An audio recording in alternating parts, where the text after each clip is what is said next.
नमस्कार, आप देख रहे हैं न्यूज 4.2। आपके साथ मैं हूं पूजा यादव, मेरे साथ हैं अंजनी, आकांक्षा और धीरेन्द्र। चलिए खबरों की शुरुआत करते हैं। बात सबसे पहले पीएम मोदी और राष्ट्रपति लूला की मुलाकात। व्यापारिक रिश्तों को नई दिशा देने के लिए एक बड़े रोड मैप पर दोनों की सहमति बन चुकी है। दोनों ही देशों के बीच आज समझौते में सबसे अहम रणनीतिक ट्रेड डील रही, जिसका मकसद आपसी व्यापार को अगले 5 सालों में दोगुना करना है।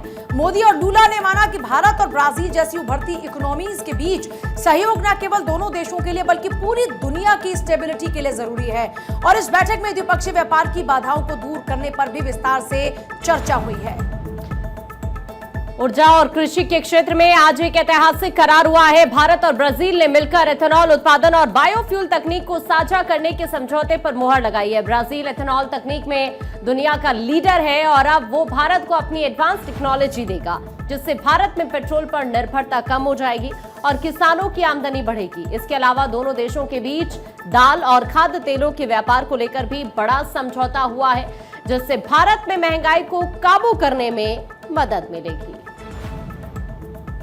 रक्षा के क्षेत्र में आज का दिन काफी बड़ा रहा। ब्राजील ने भारत की ब्रह्मोस मिसाइल और स्वदेशी तेजस फाइटर जेट में अपनी दिलचस्पी दिखाई है।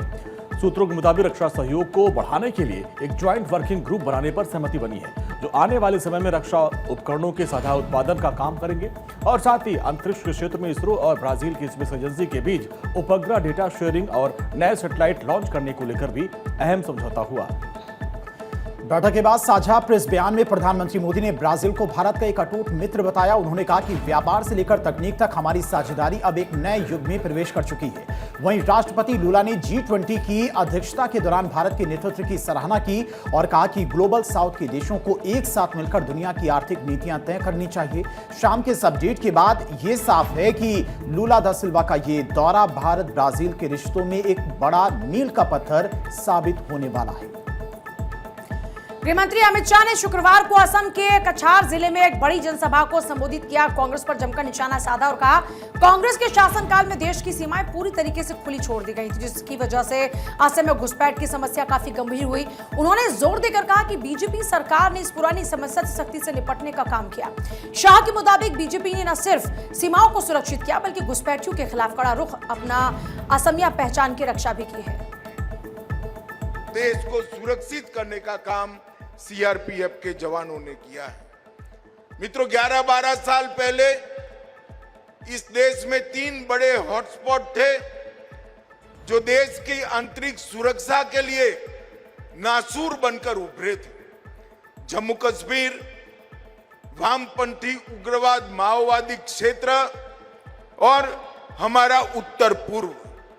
और आज तीनों जगह पे कमोबेश शांति स्थापित करने में हमें सफलता मिली। ये तीनों क्षेत्र एक जमाने में बम धमाके, गोलियां, बंद, ब्लॉकेड और विनाश का दृश्य सृजित करते थे।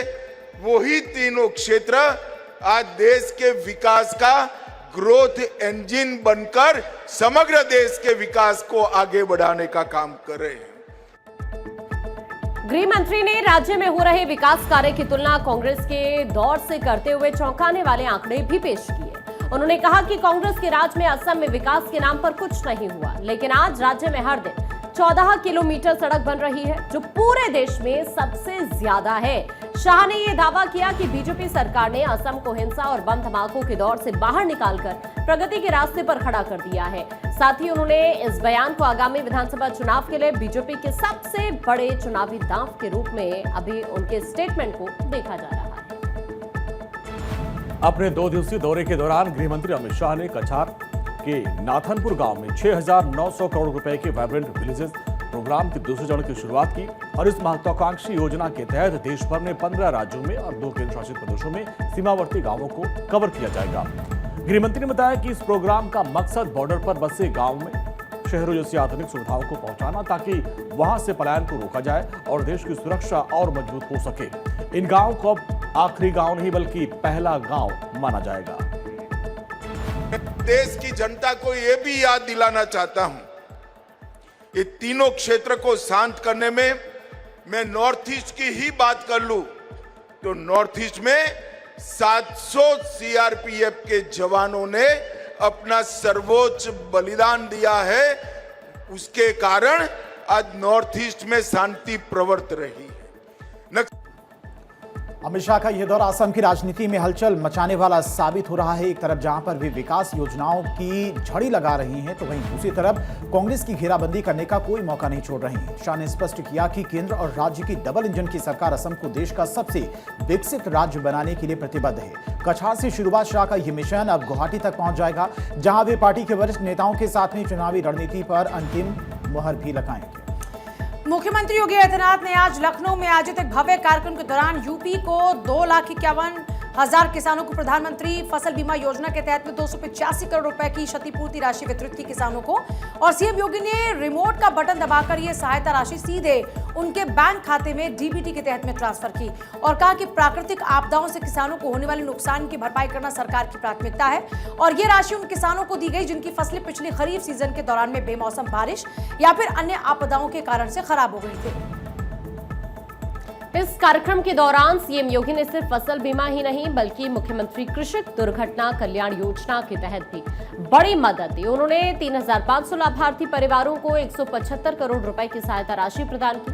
सीएम ने कहा कि किसान हमारे अन्नदाता हैं और उनकी सुरक्षा के लिए सरकार पूरी तरह से प्रतिबद्ध है। उन्होंने आपदा मित्रों के लिए भी जीवन बीमा योजना की शुरुआत की है ताकि राहत कार्य में लगे लोग खुद को सुरक्षित महसूस कर सके। सीएम ने दोहराया कि जब तक किसान खुशहाल नहीं होगा तब तक प्रदेश का विकास अधूरा है। आपने इस बात को देखा है कि आज हम लोग प्रदेश भर के 2,51,000 किसान परिवारों को, जिन्होंने अपनी फसल को अतिवृष्टि के कारण या सूखे के कारण उनकी फसल को नुकसान हुआ, ऐसे 2,51,000 किसान परिवारों को 285 करोड़ रुपए की क्षतिपूर्ति आज प्रधानमंत्री फसल बीमा योजना के अंतर्गत अभी हम लोगों ने प्रदान किया है। आप याद करिए कि जब हम अपनी फसल का बीमा कराते हैं तो कैसे वह हमें रिटर्न वापस कर देता है। फसल अच्छी हुई, उसका एक बहुत छोटा सा हिस्सा फसल बीमा योजना में जाता है, बहुत छोटा सा हिस्सा। लेकिन अगर किसी आपदा के कारण नुकसान हुआ तो नुकसान की भरपाई कैसे होती है। मैं देख रहा था अभी यहां पर अलग अलग किसानों को, किसी को 1,17,000 रुपए की राशि, किसी को 1,72,000 की राशि, किसी को 2,11,000 की राशि, किसी को 88,000 रुपए की राशि उस फसल के नुकसान होने पर प्राप्त हो रहा है। विकास कार्यों को रफ्तार देते हुए मुख्यमंत्री ने बागपत, शामली, कासगंज और भदोही में नए उप कृषि निदेशक कार्यालय और मृदा परीक्षण प्रयोगशालाओं का शिलान्यास किया और साथ ही झांसी के मऊरानीपुर में किसानों के लिए छात्रावास और लखनऊ में स्मार्ट कृषि ब्यूरो स्टूडियो का तोहफा दिया। सीएम ने बताया कि सरकार अब तकनीक के जरिए किसानों को सीधे जोड़ रही है। अब किसानों को अपनी समस्याओं के लिए दफ्तरों के चक्कर नहीं काटने होंगे, बल्कि सॉइल हेल्थ कार्ड और अन्य सुविधाएं उनके गांव तक पहुंचेगी। जनसभा को संबोधित करते हुए सीएम योगी ने पिछली सरकारों पर भी जमकर निशाना साधा। उन्होंने कहा कि पहले किसानों के हक का पैसा बिचौलिए खा जाते थे, लेकिन आज डबल इंजन की सरकार में 1 रुपया भी बीच में चोरी नहीं होता है। मुख्यमंत्री ने बताया कि यूपी सरकार अब तक गन्ना किसानों को रिकॉर्ड भुगतान कर चुकी है और 16 लाख किसानों को मुफ्त बिजली का लाभ भी दे रही है। उन्होंने किसानों से अपील की कि वे ज्यादा से ज्यादा फसल बीमा का लाभ उठाएं ताकि किसी भी अनहोनी की स्थिति में उनकी आर्थिक कमर ना टूटे और वे निडर होकर खेती कर सकें। और अब बात करेंगे कुंभ मेला की, जो हरिद्वार में होने जा रहा है साल 2027 में, जिसकी तैयारियां जोरों पर हैं और कागजों से निकलकर जमीन पर ये तैयारियां उतरने लगी हैं।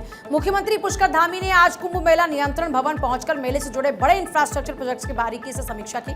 इस दौरान सीएम ने 34 महत्वपूर्ण विकास कार्यों का शिलान्यास भी किया, जिन पर करीब 234 करोड़ रुपए खर्च होंगे। धामी सरकार का लक्ष्य है इस बार का कुंभ न केवल धार्मिक रूप से भव्य हो, बल्कि सुविधाओं के मामले में भी दुनिया के लिए एक मिसाल पेश करे।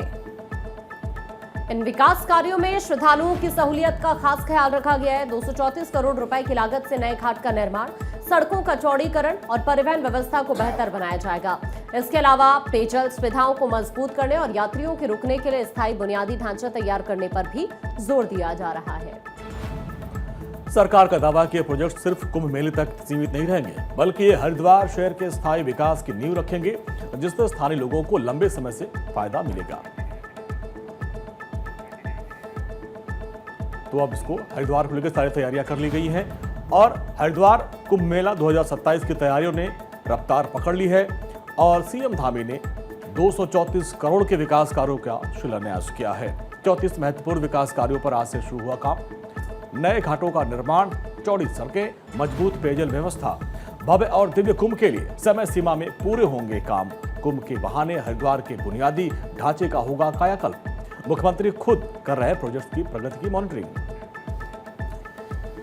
वहीं प्रशासनिक तैयारियों के साथ साथ सरकार धार्मिक परंपराओं का भी पूरा सम्मान कर रही है। मुख्यमंत्री ने बताया कि अखाड़ों और संत समाज के साथ में लगातार बातचीत की जा रही ताकि पारंपरिक व्यवस्था को सुव्यवस्थित तरीके से अंतिम रूप दिया जा सके। सरकार और संतों के बीच में इस तालमेल से कुंभ मेले की गरिमा को बनाए रखने में मदद मिलेगी। हरिद्वार में आज से शुरू हुए इन निर्माण कार्यों ने यह संकेत दे दिया है कि देवभूमि अब दुनिया के सबसे बड़े आध्यात्मिक समागम की मेजबानी के लिए पूरी तरह से तैयार हो रही है। और वहीं केंद्रीय स्वास्थ्य परिवार कल्याण मंत्री जेपी नड्डा हिमाचल प्रदेश के कसौली पहुंचे, जहां केंद्रीय अनुसंधान संस्थान ने आयोजित एक खास कार्यक्रम में शिरकत की और इस मौके पर टेटनस और डिप्थीरिया की नई वैक्सीन का औपचारिक शुभारंभ किया। कार्यक्रम के दौरान उनके साथ लोकसभा सांसद सुरेश कश्यप और हिमाचल भाजपा अध्यक्ष राजीव बिंदल भी मौजूद रहे। जेपी नड्डा ने संस्थान के काम की जमकर सराहना की और कहा कि यह कदम भारत की जन स्वास्थ्य प्रणाली को नई ताकत देने वाला साबित होगा। वैक्सीन लॉन्च के दौरान जेपी नड्डा ने जोर देकर कहा कि प्रधानमंत्री मोदी के नेतृत्व में भारत का लक्ष्य दवाओं और वैक्सीनेशन के क्षेत्र में पूरी तरह से आत्मनिर्भर बनना है। उन्होंने बताया कि ये नई वैक्सीन टेटनस और डिप्थीरिया जैसी गंभीर और जानलेवा बीमारियों से बचाव की दिशा में एक बहुत बड़ा हथियार बनेगी। सरकार की कोशिश है कि देश के हर नागरिक तक सस्ती और प्रभावी वैक्सीन पहुंचे। नड्डा ने CRI की तारीफ करते हुए कहा कि इस तरह के शोध और विकास से भारत वैश्विक स्तर पर अपनी पहचान और मजबूत कर रहा है। आयुष्मान भारत की बात करें, world's largest health coverage program, दुनिया का सबसे बड़ा हेल्थ कवरेज प्रोग्राम है। 62 करोड़ लोगों को, 62 करोड़, और जिसमें हमारे 70 साल से ऊपर के हर माता, हर बहन, हर भाई, हर बुजुर्ग, किसी भी आमदनी का हो, किसी भी जाति का हो, किसी भी मजहब का हो, अंतिम सांस तक प्रधानमंत्री मोदी जी ने उसको हर साल 5 लाख रुपए का हेल्थ कवर दिया है। ये ताकत है। बोलो, ये बदलता भारत है कि नहीं है? जरा जोर से बोलो भाई, इसको हमको समझना पड़ेगा। ये मैं इसलिए आपको बता रहा हूं, how policy makers make the difference. ये मैं इसलिए आपको बता रहा हूं कि कैसे देश सही नेतृत्व के हाथ में सुरक्षित होता है। जेपी नड्डा ने साफ किया कि ये टेटनस और डिप्थीरिया वैक्सीन हमारे राष्ट्रीय टीकाकरण कार्यक्रम को और अधिक प्रभावी बनाएंगे। स्वास्थ्य मंत्रालय का मानना है कि इस टीके के आने के बाद सार्वजनिक स्वास्थ्य और सुरक्षा का ढांचा और भी कड़ा हो जाएगा। मंत्री ने कहा कि टीकाकरण केवल एक कार्यक्रम नहीं, बल्कि ये देश के भविष्य को सुरक्षित करने की एक गारंटी है। उन्होंने वैज्ञानिकों और शोधकर्ताओं का उत्साह बढ़ाते हुए कहा कि भारत अब दुनिया के लिए सिर्फ वैक्सीन का बाजार नहीं, बल्कि एक बड़ा मैन्युफैक्चरिंग हब बन चुका है। कार्यक्रम के आखिर में जेपी नड्डा ने हिमाचल प्रदेश के स्वास्थ्य बुनियादी ढांचे और आगामी योजनाओं पर भी चर्चा की। उन्होंने कहा कि कसौली का ये संस्थान दशकों से देश की सेवा कर रहा है और अब नई वैक्सीन के निर्माण से इसकी भूमिका और भी अहम हो गई है। भाजपा नेताओं और स्थानीय प्रशासन ने भी केंद्रीय मंत्री के इस दौरे को राज्य के लिए गौरव का पल बताया। इस नई वैक्सीन के साथ ही भारत ने एक बार फिर से साबित कर दिया कि वो स्वास्थ्य सेवाओं के मामले में किसी भी चुनौती से लड़ने के लिए पूरी तरह से तैयार है।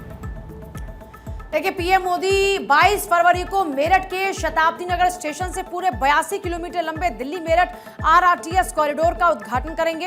करीब 12:30 बजे दोपहर के पीएम मोदी नमो भारत ट्रेन और मेरठ मेट्रो को हरी झंडी दिखाने वाले हैं। उद्घाटन के बाद शताब्दी नगर से मेरठ साउथ तक ट्रेन में सफर भी करेंगे और ये भारत का पहला रीजनल रैपिड ट्रांजिट सिस्टम है जो अब पूरी तरह से चालू हो जाएगा। इससे दिल्ली और मेरठ के बीच की दूरी सिमटकर महज 55 से 60 मिनट रह जाएगी। इस उद्घाटन के साथ ही कॉरिडोर के वो हिस्से भी खुल जाएंगे जिनका काम अभी बाकी था। इसमें दिल्ली का 5 किलोमीटर लंबा सरायकाले खां से न्यू अशोकनगर वाला हिस्सा भी है और साथ ही मेरठ का 21 किलोमीटर लंबा मेरठ साउथ से मोदीपुरम वाला स्ट्रेच भी शामिल है। सराय कालेखां स्टेशन अब इस पूरे कॉरिडोर का मुख्य केंद्र होगा, जो Delhi metro, Hazrat Nizamuddin railway station और सराय कालेखां बस अड्डे से सीधा जुड़ा होगा। मेरठ के बेगमपुल, शताब्दी नगर और मोदीपुरम जैसे प्रमुख स्टेशन भी कल से जनता के लिए खोल दिए जाएंगे। एक खास बात और कि प्रधानमंत्री नरेंद्र मोदी मेट्रो सेवा की शुरुआत भी करेंगे और देश में पहली बार हो रहा है कि नमो भारत रैपिड रेल और स्थानीय मेरठ मेट्रो एक ही ट्रैक और इंफ्रास्ट्रक्चर पर चलेंगे। मेरठ मेट्रो की रफ्तार करीब 120 किलोमीटर प्रति घंटे रहेगी और ये मेरठ के साउथ से मोदीपुरम के बीच 13 स्टेशनों को कवर करेगी और इससे मेरठ के अंदरूनी इलाकों में आना जाना बेहद आसान हो जाएगा, तेज हो जाएगा। पीएम मोदी मेरठ में करीब 12,930 करोड़ रुपए की कई विकास प्रोजेक्ट का भी लोकार्पण करेंगे। नमो भारत ट्रेन 180 किलोमीटर प्रति घंटे की डिजाइन स्पीड के साथ में बनाई गई है, जबकि इसे 160 की रफ्तार से भी चलाया जाएगा। ट्रायल रन के दौरान इस ट्रेन ने दिल्ली से मेरठ का सफर 39 मिनट में पूरा करके अपनी ताकत दिखाई। 22 फरवरी को उद्घाटन के बाद में सोमवार से ये ट्रेन आम जनता के लिए पूरी तरह से उपलब्ध होगी और इस पूरे कॉरिडोर के चालू होने से न सिर्फ वक्त की बचत होगी बल्कि सड़कों पर ट्रैफिक का दबाव भी कम होगा। मेरठ और दिल्ली अब सही मायने में एक दूसरे के बेहद करीब आ जाएंगे। और अब बात करेंगे तमिलनाडु की राजनीति की, जहां पर आज के दिन बहुत ही खास रहा। त्रिची में आयोजित विशाल सम्मेलन में एनटीके के मुख्य समन्वयक सीमान ने अपनी पार्टी की पूरी चुनावी सेना को एक साथ मंच पर उतार दिया। साल 2010 में बनी ये पार्टी अब राज्य स्तरीय दल बन चुकी है और आज के शक्ति प्रदर्शन से सीमान न सिर्फ ये साफ कर चुका है कि वो द्रविड़ पार्टीज के दबदबे को खत्म करने के लिए पूरी तरह तैयार है, बल्कि मंच पर 234 उम्मीदवारों की मौजूदगी ने समर्थकों में जबरदस्त जोश भी भर दिया। सीमान ने इस बार भी अपने सामाजिक न्याय और समानता के वादे को निभाते हुए 117 पुरुष और 117 महिलाओं को टिकट दिया है। उम्मीदवारों की इस लिस्ट में सबसे ज्यादा चर्चा वीरप्पन की बेटी विद्या रानी की हो रही है, जो मेट्टूर से अपनी राजनीतिक पारी की शुरुआत करेंगी। सीमान खुद इस बार अपने गृह जिले कराईकुड़ी से चुनाव लड़ने वाले हैं। उन्होंने ये फैसला इसलिए लिया क्योंकि पिछले चुनाव में इस क्षेत्र में पार्टी का वोट बैंक 16% तक पहुंच गया था, जिससे उनकी जीत की संभावनाएं काफी मजबूत मानी जा रही है। पार्टी की रणनीति में इस बार एक बड़ा बदलाव देखने को मिला। एनटीके के स्टार प्रचारक और प्रवक्ता चट्टाई दुरईमुरुगन इस बार खुद चुनाव नहीं लड़ रहे। सीमान ने उन्हें पूरे राज्य में पार्टी का संदेश पहुंचाने की जिम्मेदारी सौंपी है। दुरईमुरुगन अब उम्मीदवारों के साथ मिलकर हर विधानसभा क्षेत्र में जनसभा करेंगे। इसके अलावा निर्देशक कलिंजियम और इंदु ववनम कार्तिक जैसे तमाम चेहरे हैं, उनको चुनावी मैदान में उतारकर सीमान ने तमिल अस्मिता और स्थानीय मुद्दे पर अपनी आधारित टीम को तैयार कर लिया है। 2024 के लोकसभा चुनाव में आज फीसदी वोट पाने के बाद चुनाव आयोग ने एनटीके को राज्य पार्टी का दर्जा दिया, जिससे पार्टी का अपना सिंबल गन्ना किसान स्थायी रूप से मिल गया। त्रिची के सम्मेलन से यह साफ हो गया कि सीमान अब सिर्फ वोट काटने वाले नेता नहीं बल्कि सत्ता के मजबूत दावेदार के रूप में उभर रहे हैं। अब देखना होगा कि 2026 के विधानसभा चुनाव में एनटीके का ये एक मंच सभी उम्मीदवार वाला दांव कितना कारगर साबित होता है। और वहीं दिल्ली बीजेपी के कार्यकर्ताओं ने कांग्रेस पार्टी के खिलाफ बड़ा विरोध प्रदर्शन किया। बीजेपी नेता और कार्यकर्ता मानसिंह रोड से अकबर रोड स्थित कांग्रेस मुख्यालय की ओर मार्च करने निकले, जिन्हें पुलिस ने बैरिकेडिंग लगाकर बीच में ही रोका। बीजेपी का यह गुस्सा कल भारत मंडपम में एआई समिट के दौरान कांग्रेस कार्यकर्ताओं द्वारा किए गए हंगामे को लेकर है। बीजेपी ने आरोप लगाया कि जब दुनिया के बड़े टेक दिग्गज भारत की तारीफ कर रहे थे, तब कांग्रेस ने शर्टलेस प्रदर्शन कर देश की छवि को अंतरराष्ट्रीय स्तर पर नुकसान पहुंचाया। प्रदर्शन के दौरान दिल्ली बीजेपी अध्यक्ष वीरेंद्र सचदेवा ने कांग्रेस और राहुल गांधी पर हमला बोला। उन्होंने कहा कि एआई समिट में जो हंगामा हुआ वो कोई सामान्य प्रदर्शन बिल्कुल नहीं है, बल्कि भारत के विकास को बदनाम करने की एक सोची समझी साजिश थी। बीजेपी का यह कहना है कि राहुल गांधी के इशारे पर कांग्रेस कार्यकर्ताओं ने विदेशी मेहमानों के सामने अभद्रता की। बीजेपी ने इसे कांग्रेस की नकारात्मक राजनीति का चरम बताया और कहा कि देश की जनता इस अपमान के लिए कांग्रेस को कभी माफ नहीं करेगी। यह पूरा राष्ट्र इस घटना से स्तब्ध है कि राहुल गांधी इतने स्तर तक गिर गए हैं कि वो प्रधानमंत्री का विरोध करते करते देश का विरोध करने लगे और हिंदुस्तान ये जिनको वो युवा कह रहे हैं वो राहुल गांधी के खरीदे हुए किराए के गुंडे हैं, जिन्हें वो कार्यकर्ता बता रहे हैं। आपको ये समझना चाहिए कि एआई समिट किसी पॉलिटिकल पार्टी का इवेंट नहीं था, ये राष्ट्र का इवेंट था। इसमें पूरे विश्व के प्रतिनिधि आए हुए थे।